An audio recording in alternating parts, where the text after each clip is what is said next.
Začenjamo pa na zavarovalniškem trgu. V Sloveniji že obstaja ustrezna zakonodaja, tako za kratkoročno kot dolgoročno oddajanje stanovanj. Vendar pa novi trendi na področju oddajanja nepremičnin in premičnin narekujejo spremembe. Temu so se kot prvi odzvali v zavarovalnici Generali in slovenskemu tržišču ponudili novo zavarovanje, s katerim lahko zavarujete stanovanje v najemu. Zavarovalna polica poleg klasičnih stanovanjskih kritij vključuje še dodatna, tudi za primer, če v stanovanju nastane kakršna koli škoda. Industrija gostoljubja, ki je bila prej rezervirana za velike in močne, se je v zadnjem obdobju precej spremenila. Zavarovalnica Generali je prva v Sloveniji, ki se je prilagodila spremembam poslovanja, trženja in promocije. Izpostavlja predsednica uprave Vanja Hrovat. V ta namen so oblikovali zavarovanje Paket Dom Rent. Produkt je nastal na podlagi potreb in želja njihovih zavarovancev. V Generaliju je zadovoljstvo na prvem mestu. Zato vedno sledimo željam in potrebam naših zavarovancev.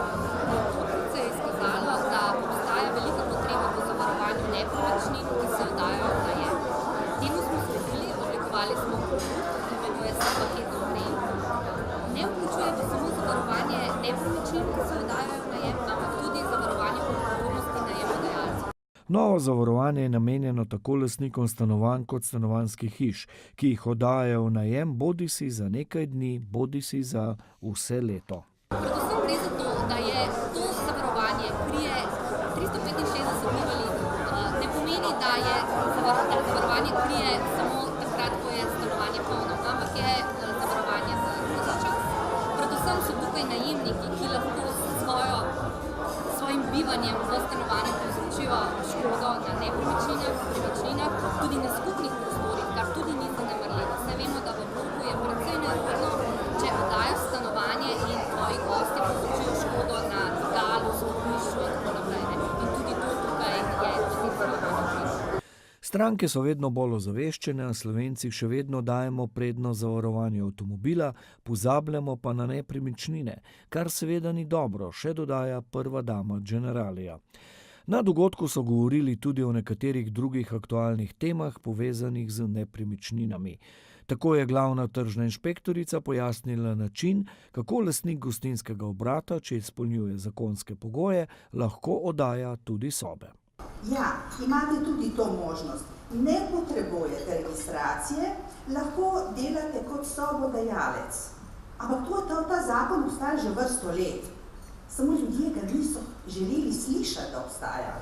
Obstaja, se pravi, se priglasiš svojo dejavnost kot sobodajalec, kar pomeni, da lahko sicer oddajaš največ 5 mesecev v letu in lahko oddajaš največ 15 ležišč. Ravno tako potem si obdavčen, tukaj so pavšalisti, tukaj spet področje FURS-a in dejansko lahko mirno spiš. Slovenija sodeluje v različnih delovnih skupinah, v katerih obravnavajo tudi teme, ki jih pripravlja Evropska komisija. Ena takšnih je kratkoročni najem nepremičnin. Turizem v zadnjem obdobju beleži nenehno rast, to pa pomeni tudi večje povpraševanje pri zasebnikih in to ne le v hotelih, po prenočiščih. Pred 2 leti in pol, ko se je začelo veliko govoriti o delovanju platform, predvsem Airbnb-a v Sloveniji, Booking je na trgu že precej dlje časa in tudi ni bilo zaznati večjih kršitev. Pri Airbnb-u pa je nenadoma postalo veliko področje, ki je izgledalo, da je neurejeno. Začelo se je na veliko govoriti, da gre za sodelovalno gospodarstvo, za delitveno ekonomijo in da bi morala država dejansko to urediti. Na ministrstvu smo takrat z ostalimi kolegi, z ostalih pristojnih ministrstev, predvsem financa, zdravja, okolja in prostora, se lotili te problematike, identificirali probleme, nazadnje pa ugotovili, da v bistvu ne gre za neko sodelovalno gospodarstvo oziroma delitveno ekonomijo v večjem obsegu, ampak je mogoče bil to res zelo majhen delček. Zato nov zakonski predlog tudi ni nikoli zaživel, je še dodala Martinčičeva. Na srečanju so govorili tudi o področju davčnih obveznosti sobodajalcev in načinih, kako je obdavčen dohodek iz oddajanja nepremičnin v najem.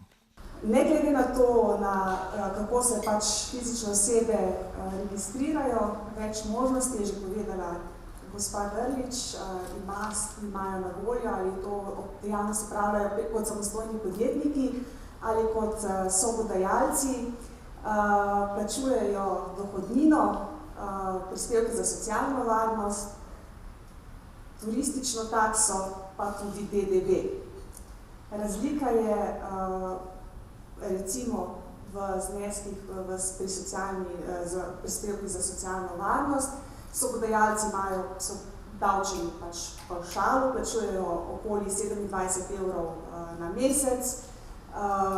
Če se gospodarec z oddajanjem sob ukvarja kot postransko dejavnost, bo plačeval na mesec v tem trenutku cirka 67 evrov. Če je pa to glavna dejavnost, znašajo v tem trenutku prispevki, minimalni prispevki za socialno varnost okoli 355 evrov. Spremembe na področju nepremičnin sicer med prvimi zaznajo nepremičninske agencije.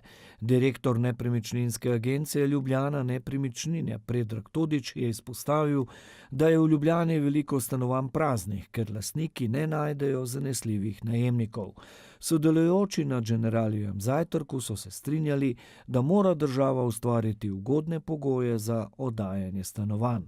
Novo obliko zavarovanja pa vidijo kot enega izmed mehanizmov, kako zaščititi najemodajalca.